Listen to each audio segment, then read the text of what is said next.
Sabe aquele filme O Lobo de Wall Street?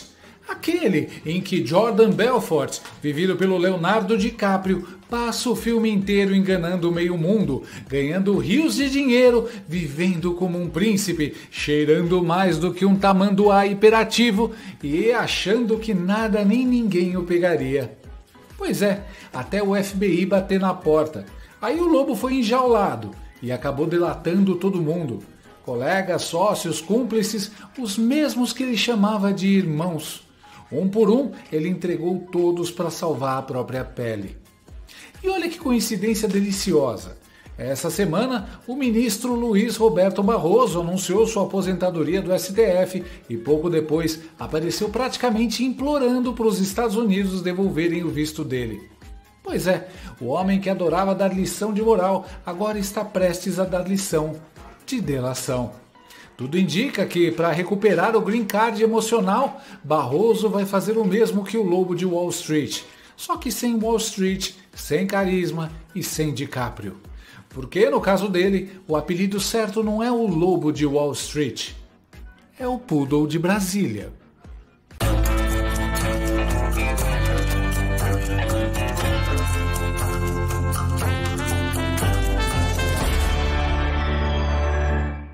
Você já parou para pensar por que o Xandão vive sempre de cara fechada, mal-humorado e mandando prender meio mundo?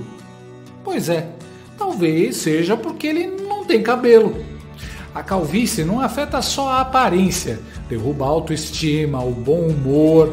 Homens e mulheres, principalmente na menopausa, sabem bem o peso disso. Mas calma, porque tem solução.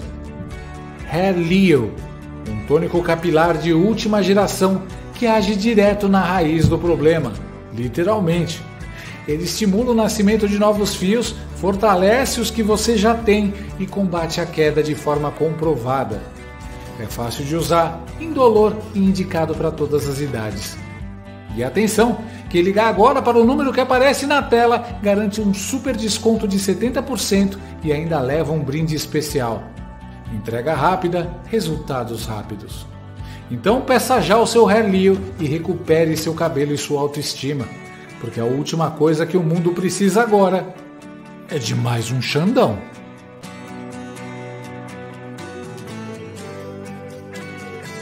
Luiz Roberto Barroso, o homem que subiu ao topo da toga, conquistou prestígio, prêmios, microfones, tapinha nas costas e convites para palestras em Harvard. O queridinho da imprensa, o galã de toga, o homem que, segundo ele mesmo, ajudou a salvar a democracia brasileira. Pois bem, agora esse mesmo herói de jaleco jurídico está a um passo de fazer o papel mais humilhante da carreira, o de delator internacional. E tudo isso por causa de um visto americano. É isso mesmo, um carimbo no passaporte foi o que quebrou o orgulho de quem se achava acima da lei e acima dos próprios Estados Unidos. E aqui nós fizemos tudo como tinha que ser feito dentro da Constituição e das leis. E a mim, pessoalmente, eu tenho ligações acadêmicas com os Estados Unidos de longa data. Estudei lá, fiz meu mestrado lá, fiz meu pós-doutorado lá, tenho uma ligação com a Escola de Governo de Harvard. Não me é indiferente. Mas eu vivo a vida como ela vem também. Se consertar isso, eu vou ficar muito feliz. E se não consertar, a vida segue. Mas o senhor continua vivendo em...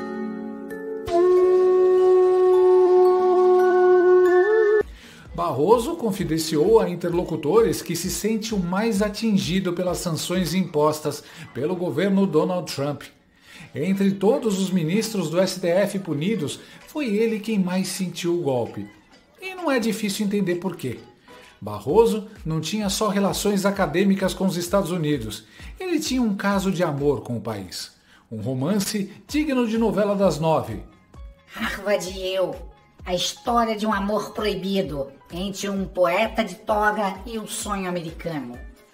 Antes da ofensiva americana, Barroso era figurinha carimbada em Boston, Nova York, Miami, professor em Harvard, palestrante em fóruns globais, consumidor de brunches com avocado toast e suco verde no bairro de Cambridge. Mas aí veio Donald Trump, o vilão perfeito dessa nova temporada, e jogou a bomba da lei Magnitsky no colo da turma do Supremo. Resultado: Barroso, Xandão, Gilmar, Toffoli, Zanin, Dino, Fachin e Carmen Lúcia ficaram de castigo. Sem visto, sem acesso, sem liberdade de circular no paraíso americano.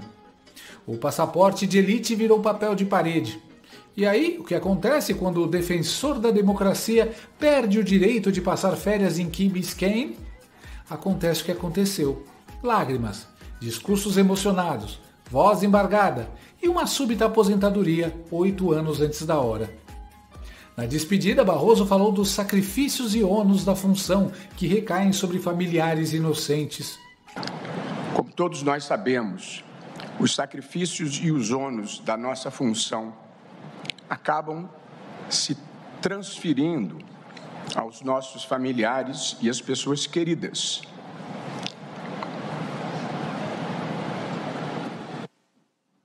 Que sequer têm qualquer responsabilidade pela nossa atuação.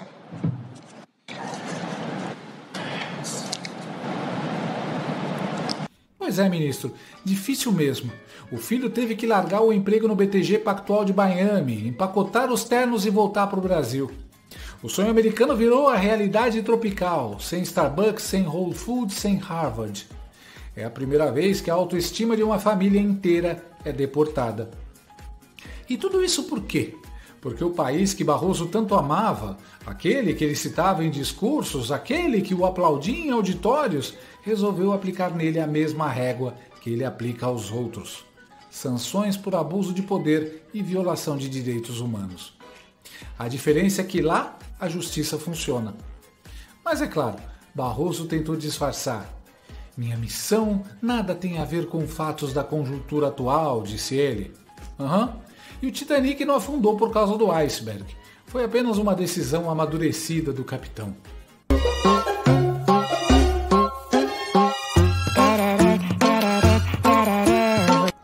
Barroso tenta convencer que sua saída do STF é um ato sereno, filosófico, quase espiritual.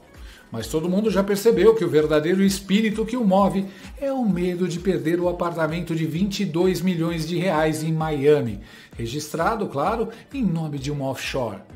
Afinal, nada mais coerente com a ética e transparência de um ministro da Suprema Corte do que esconder patrimônio em paraíso fiscal. E, para piorar, há quem diga que os conselheiros americanos já o alertaram. Se a Magnitsky for aplicada de forma plena, ele e sua família terão os bens congelados. A casa, o escritório, os investimentos, os carros de luxo, tudo.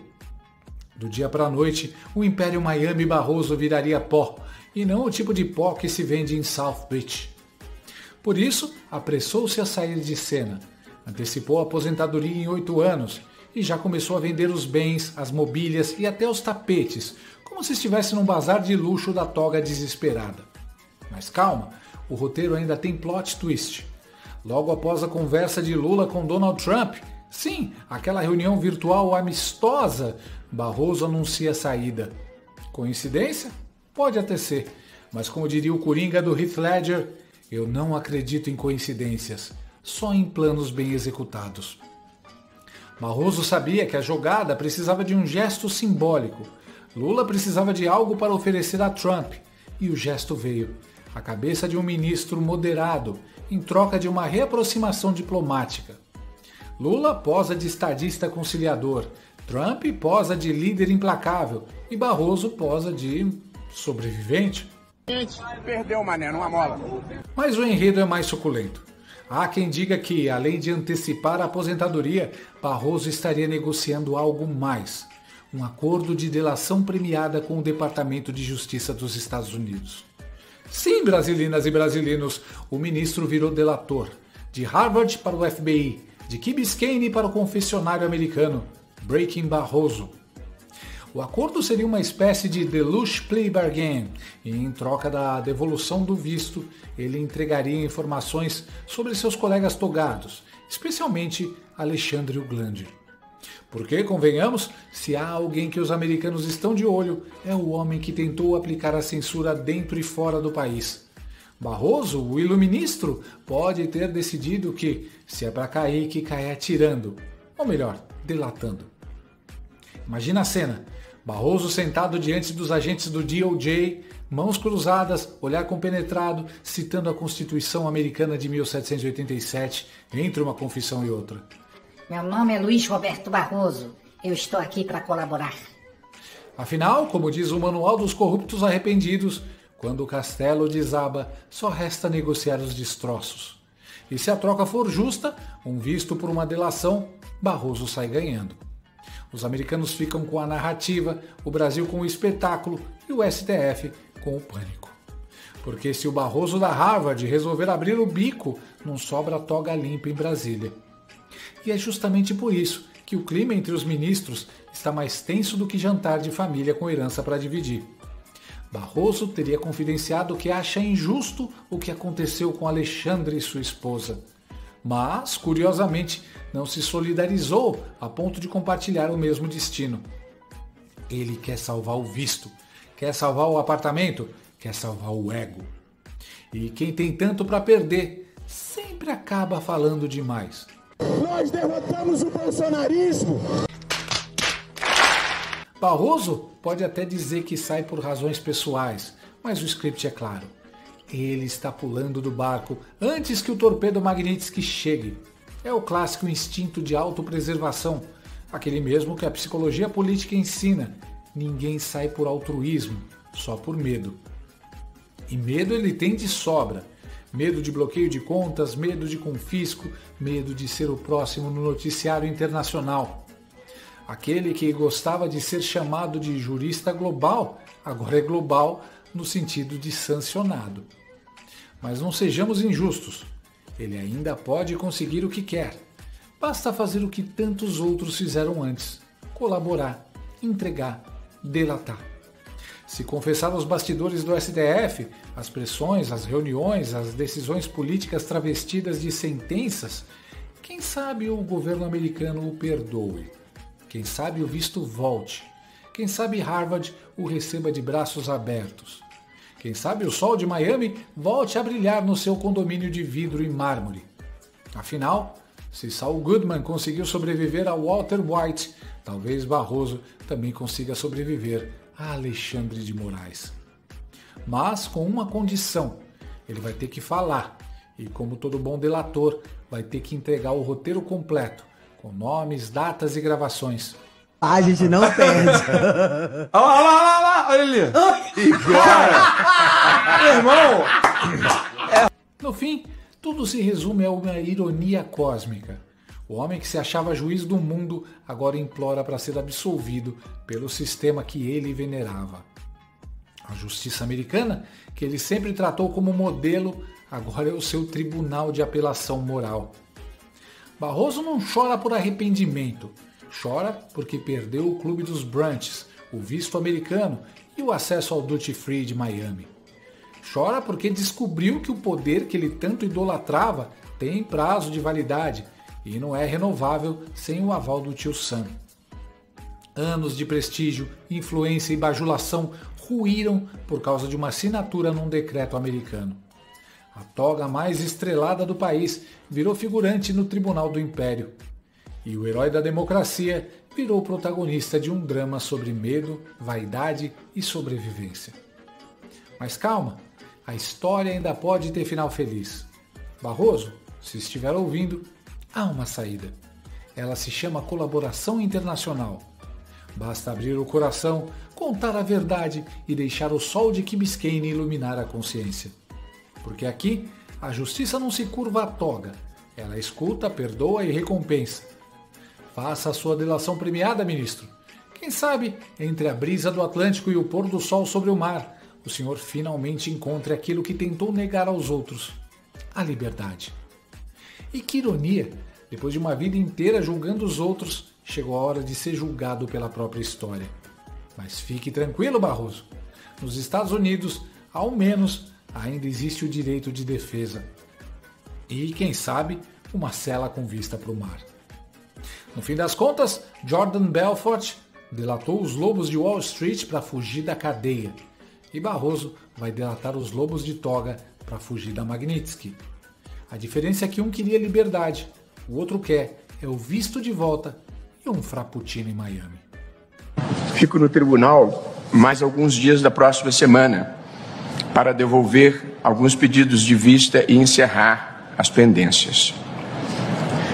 Ao apresentar meu pedido de aposentadoria, presidente, após mais de 40 anos de serviço público, transmito a Vossa Excelência e a todos os colegas a expressão do meu afeto profundo e sincero, com os melhores votos de sucesso continuado e boas realizações.